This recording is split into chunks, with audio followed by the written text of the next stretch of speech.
We are going to take a couple minutes to share with you RV Trip Wizard and some of the tools that it provides to make your trip planning a little bit easier. Here I have a westbound 2024 archive trip. I believe that trip was just shy of 4,000 miles, and we had 73 stops. Our trip originated from Lebanon, Maine. So when you click on the stop itself, it will allow you to check out more details about your campground. And if you hit park details, they will add a bunch of photographs in here. It's a very friendly campground, family-friendly campground at Coles Mine in Lebanon. We stayed there for about a week. Show you their features, reviews tab, the weather, daily and monthly. On the overview, they provide a phone number, website, and it gives you an idea on the cost.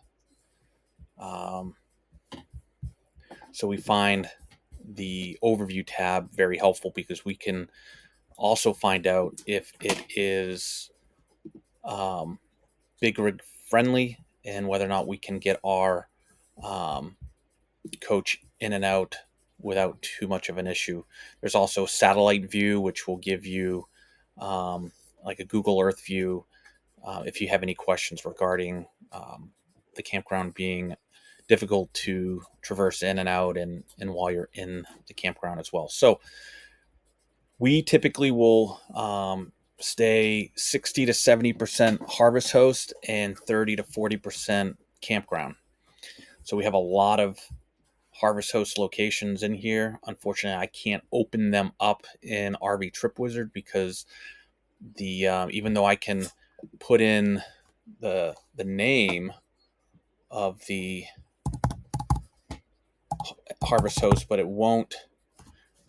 See, our first stop was in New York. Actually, our second stop was in New York, and it was at the Delavale farm. It's in here, but you can't open up any details about that location. But when you go into Harvest Host, which we'll talk about as well, you can copy the address and paste it in here, and then it'll pop up and you can just add it to your trip. The other fun thing about RV Trip Wizard is if I zoom out, it'll give you a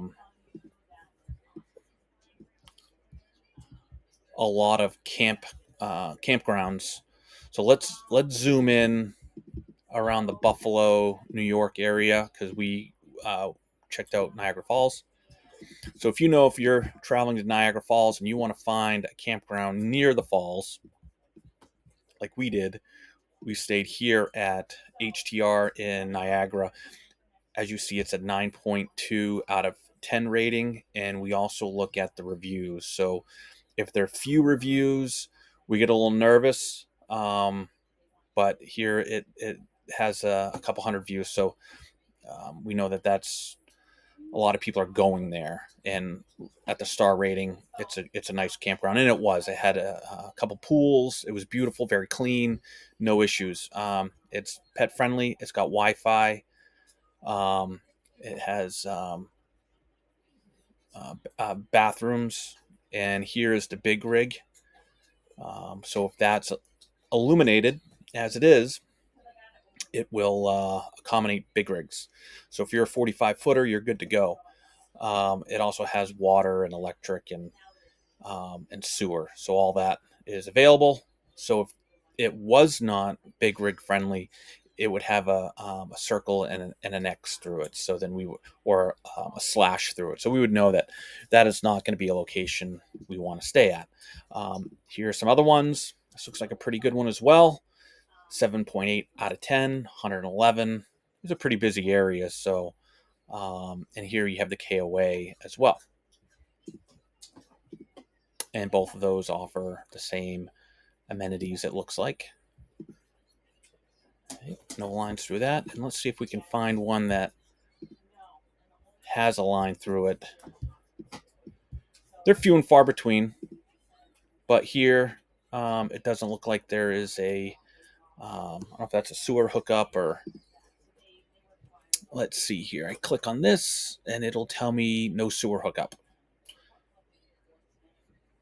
There we go. It also will give us a low bridge warning. And when you plug in, we always plug in our coach information, which shows our height. So we would make this bridge. Actually, we would not make this bridge. We would just be a little too high. We're 13 feet. So anything under 13 feet is okay for us. That's 14 feet, so we're good there. But it will show you, for instance, when we drove through the Chicago area, and if you just zoom in just a little bit, now you can see where you might get a little bit of anxiety traveling around Chicago or through Chicago with the low bridges. So we stayed on the interstate, and we drove right through. There weren't any issues.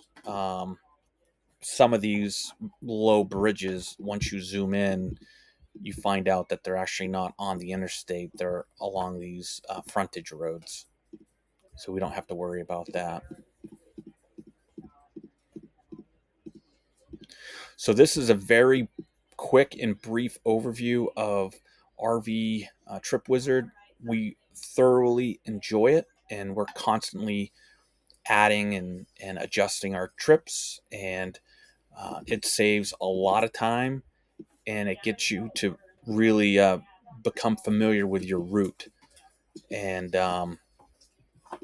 Chantel and I like taking a couple hours and playing around with it and checking out the area. So if you have any questions regarding RV Trip Wizard, drop a comment in the comment section. And if you also would like and subscribe, that would be great too. Thank you so much.